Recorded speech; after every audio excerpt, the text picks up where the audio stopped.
কথায় কথা আসে কান টানলে মাথা আসে এই ধরনের কথা নয়, বরঞ্চ কথায় কথা হয়। সম্মানিত, এই যে আমরা ঢাকা থেকে আসছিলাম বুঝছেন, এখানে একটা লোক নাকি এই যে হানিফ সংকেতের মতো কথা বলতে পারে। উনি কি মানে বাড়ি এটা? হ্যাঁ আমার বাবা। আপনার বাবা হয়? হ্যাঁ। একটু ডাকবেন, আমরা একটু শুনবো না মানে এই কথা। আচ্ছা একটু ডাক দেন তো। আব্বা, এই আব্বা, কে জানি আসছে তোমাকে দেখতে। আসসালামু আলাইকুম। ওয়ালাইকুম আসসালাম ভাই, ভালো আছেন? একটু এদিকে আসেন আঙ্কেল, সরি ভাই বলে ফেলছি। হ্যাঁ একটু এদিকে আসেন। আচ্ছা আমরা ঢাকা থেকে আসছি, একটু ওই পাশে দাঁড়ান, একটু ওই পাশে দাঁড়ান। হ্যাঁ ওই যে আমরা ঢাকা থেকে আসছিলাম আর কি। হ্যাঁ আপনি নাকি হানিফ সংকেতের মতো মানে কি জানি অভিনয় করতে পারেন। জি ভাই। ওনার মতো করে কথাবার্তা বলতে পারেন? জি ভাই পারি। পারেন তাই? জি ভাই। আচ্ছা আচ্ছা আমরা একটু শুনবো আর কি। উনি কি আপনার মেয়ে? আমার বড় মেয়ে। বড় মেয়ে না? জি। আচ্ছা আচ্ছা শুনেন, তাহলে আমাদেরকে একটু শুনান, আমরা সুন্দরভাবে একটু শুনতে চাচ্ছি আর কি। একটু পিছিয়ে যান। তাহলে আঙ্কেল আমাদেরকে একটু সুন্দরভাবে একটু দেখান তো কিভাবে হানিফ সংকেত মানে উনি অভিনয় করে। হ্যাঁ আমি চেষ্টা করছি, আপনারা আসলে দেখেন। আচ্ছা আচ্ছা আচ্ছা একটু দেখেন। আচ্ছা ঠিক আছে। হানিফ সংকেত স্যারকে অনেক সালাম জানাচ্ছি। ওনার আসলে ভয়েসগুলো আজকে 25 বছর যাবত আমি নকল করার চেষ্টা করি, আর আমি খুব ভালোবাসি ইত্যাদি অনুষ্ঠানকে। আচ্ছা আচ্ছা সে থেকে আজকের দিন পর্যন্ত আমি স্যারের কথাগুলোকে অন্তরে গেঁথে নিছি। আমি তাহলে শুরু করছি। আমাদের ইতিহাস, ঐতিহ্য, সভ্যতা, সংস্কৃতি এবং প্রত্নতান্ত্রিক নির্দেশনের জন্য গুরুত্বপূর্ণ স্থান সময়ে গিয়ে ভিডিও ধারণের ধারাবাহিকতায় এবারের পর্বটি ঢাকা থেকে সরাসরি আমাদের গাইবান্ধা শহরে উত্থাপন করছেন আপনারা। এই ভিডিও ধারণের ধারাবাহিকতায় আমি মোহাম্মদ কামরুল হাসান শান্ত সেই স্যারের কথাগুলোকে অনুকরণ করে তাকে ভালোবাসায় জন্ম নতুন করে আমি নিয়ে এবং তাকে নতুন নতুন ভালোবাসা দিব এ বলে কথায় কথা আসে কান টানলে মাথা আসে এই ধরনের কথা নয়, বরঞ্চ কথায় কথা হয়। সম্মানিত দর্শক, আমি আপনাদেরকে ভালোবাসি, ভালোবাসবো এবং সারা জীবনে ভালোবেসে যাব।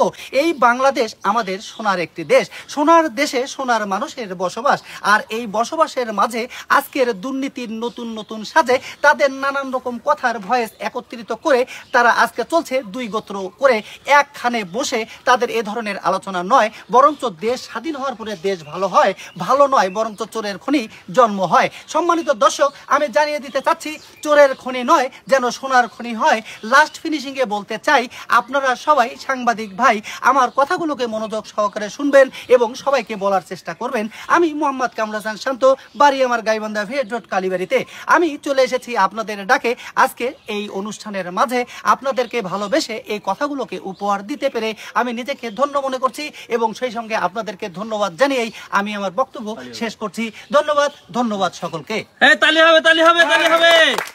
ভাই আঙ্কেল কিভাবে আপনি এটা সফল করলেন? মানে আপনি ওনাকে ওনার ইত্যাদি কি সবসময় দেখেন? আমি ওনা মানে স্যারের ইত্যাদি কন্টিনিউ আমি ফলো করি, আর এরপরে আমি ইনশাল্লাহ আপনাদের জন্য আমি ভালো ভালো কিছু কন্টেন্ট তৈরি করব আপনাদেরকে দেওয়ার জন্য। আপনি আরো অনেক কিছু ট্রাই করতেছেন। ও আচ্ছা আচ্ছা শুনেন, আসলে খুবই ভালো লাগলো যেটা কি আসলে ওনার বয়স না হলো যে হুবহুব এইভাবে উনি তো টানা এতক্ষণ কথা বলে না, তাও আপনি কিন্তু টানা প্রায় 3 মিনিট মানে ওনার মতো করে কথা বলছেন। এটা মিলানোটা খুবই মানে কষ্টকর। আমি দেখছি বাংলাদেশে না প্রায় জায়গায় দেখছি অনেকেই অনেক মানুষের কপি করতে পারে, কিন্তু হানিফ সংকেতের প্রায় মানুষ আমি কখনো দেখি নাই যে ওনার মতো করে কপি করে এইভাবে কথা বলতে পারে। এই আমি ফার্স্ট আপনাকে দেখলাম। স্যার আমি আরেকটু বলতে চাচ্ছি। আর কি বলবেন? সেটা হলো হানিফ সংকেত স্যারের আসলে যে সমস্ত অনুষ্ঠান হয়, আমি ওই অনুষ্ঠানের একটা আপনাদের পর্বের কথা বলতেছি। যদি কোনো স্টেজ প্রোগ্রাম হয় তাহলে আমি সেই স্টেজ প্রোগ্রামে যেমন একটা গান হবে, গান হওয়ার হানিফ সংকেত স্যার কিভাবে গানটা উপস্থাপন করে আমি সেটা একটু বলছি। আচ্ছা আচ্ছা। খোলামেলা আকাশে নির্ঝুম বাতাসে হালকা পাতলা পড়ছে কুয়াশা। এই কুয়াশায় বসে হাত পা খিঁচ দিয়ে সোয়েটার চাদর জ্যাকেট পেঁচ দিয়ে রাস্তায় দোকানে কিংবা এই অনুষ্ঠানে বসে যে যেখানে দাঁড়িয়ে এই ভিডিও ধারণ দেখছেন এবং এই গান শুনছেন, আমি সবাইকে জানাচ্ছি গানের পক্ষ থেকে অনেক অনেক শুভেচ্ছা। শুরু হচ্ছে গানের আশা। গানের শিল্পী নয় বরঞ্চ শিল্পীর কণ্ঠে গান হয়। গানেই জীবন, গানেই মরণ, গানেই আমার জান। এই ধরনের গান আপনাদের সামনে হবে সুনাম। সম্মানিত দর্শক, শুরুতে তার একটি গান আপনাদের সামনে। ভাই আমার মানে আর বলার কিছু না ভাই, আপনাদের কাছে কেমন লাগতেছে ভাই বলেন তো? এক কথায় অসাম না? আচ্ছা, আপনাদের বাড়ি এটা না? উনি আপনার কি হয়, চাচা? আচ্ছা আচ্ছা, মানে এই যে উনি ওনার বয়স, আপনার বয়স কত আঙ্কেল? আমার বয়স চলতেছে 45 বছর। 45 বছর না? আপনার মাশাআল্লাহ, আপনার খুব সুন্দর একটা মেয়েও দেখলাম আসার পরে। আমরা তো চিনি নাই, ওনাকে জিজ্ঞেস করলাম যে মানে উনি কে হয়, তো উনি বললো যে আমার বাবাই হয়, সেজন্য আসলে আমার বড় মেয়ে। আমি তাকে নিয়েও যদি বলি, আমার মেয়েরা আমাকে দেখতে পারে না, হয়তো অনেকেই বলে কেন এগুলা করেন আব্বু, আমি তারপরেও তাদেরকে ওভারটেক করে কাজগুলো করি। যেমন আজকে সকালে আমার মেয়েকে আমি বলছিলাম যে কিভাবে আমার মেয়ের কাছ থেকে আমি ভাত চেয়ে খাবো, আমি সেটাও একটু স্যারের ভাষায় বলছি। আচ্ছা আচ্ছা, সুমাইয়া আমার মেয়ে সকালবেলা উঠে সুন্দর করে চুলার পারে বসে গরম গরম ভাত রেঁধে আমার সামনে তিনি দিয়ে দেন শাক ভর্তা অথবা আলু ভর্তা অথবা শুটকি ভর্তা। এই ভর্তা খেয়ে আমার গলা জ্বলতে জ্বলতে আমি চলে যাই মাঠে। আর মাঠ থেকে যখন আসি, আমার মেয়ের ভালোবাসা নাই বলতেই চলে। আমি তার ভালোবাসা না পেলে আমি ভাত কোথায় খাবো এ বলে আপনাদের সামনে আমি ভাত নেওয়ার চেষ্টা করব এবং ভাত খাবো এবং আপনাদের দেখাবো এই ভাত কেমনি খায়। খাওয়ার পরেও তো পেটে থাকে না ভাই। আমি সরাসরি এই কথাটাই আপনাদের বলতে চাই। তাই আর কিছু নয়, আজকে এই পর্যন্তই। ধন্যবাদ সকলকে। আচ্ছা আচ্ছা, শুনুন, খুবই ভালো লাগছে। এখন জানতে চাই আপনার পরিচয়। আপনার নাম কি? আমার নাম মোহাম্মদ কামরুল হাসান। কামরুল হাসান না? আপনার বাসা কোথায়? আমার গাইবান্ধা পোরপার ভিহেড রোড কালীবাড়ি। আচ্ছা, এখানেই তো আমরা এখন আসছি। জি। আচ্ছা আচ্ছা, তাইলে যদি মোটামুটি আপনার যে প্রসেসটা, যে আপনার এখন যে বয়স, এই বয়সে আপনি যে মোটামুটি ওনাকে ফলো করে আসছেন, এই যে এই পর্যন্ত আপনি কোনো টিভি চ্যানেল বা কোনো সাংবাদিক ভাই আসে নাই আপনার ইন্টারভিউ নেওয়ার জন্য? আমার কাছে কেউ আসে নাই, কিন্তু এই প্রতিভা যে আপনার আছে সেটা কেউ জানে না হয়তো। আমরা আমার এক ফ্রেন্ডের মাধ্যমে মানে শুনছি যে আপনি এরকম নাকি ভয়েস দিতে পারেন, সেজন্য আমরা সেই ঢাকা থেকে ছুটে আসছি আপনার সাথে কথা বলার জন্য, বুঝতে পারছেন?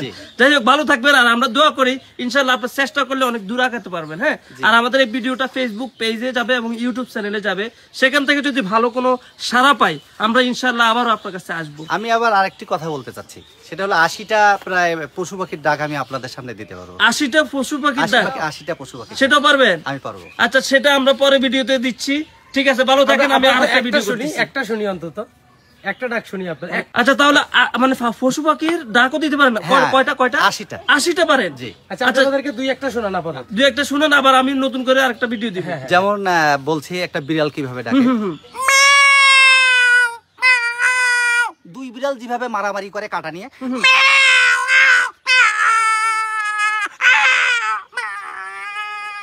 আঙ্কেল শুনেন, আপনার যে প্রতিভা, এই প্রতিভা সারা বাংলাদেশে দেখা হচ্ছে। শুধু বাংলাদেশে বলবো না, পুরো বিশ্বে দেখবে।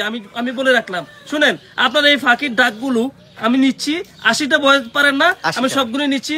এই ভিডিও আমি এখানে ইন করতেছি। সুপ্রিয় দর্শক, আপনারা যে জায়গা থেকে দেখছেন শেয়ার করবেন, আমাদের পেজের সাথে থাকবেন। আমি পরবর্তীতে ওনার যে ফাঁকির যে বয়সগুলো পারে, বিভিন্ন ফাঁকির সেই বয়সগুলো আমি কিন্তু পরে ভিডিওতে আপলোড করব। সবাই ভালো থাকবেন আর শেয়ার করবেন।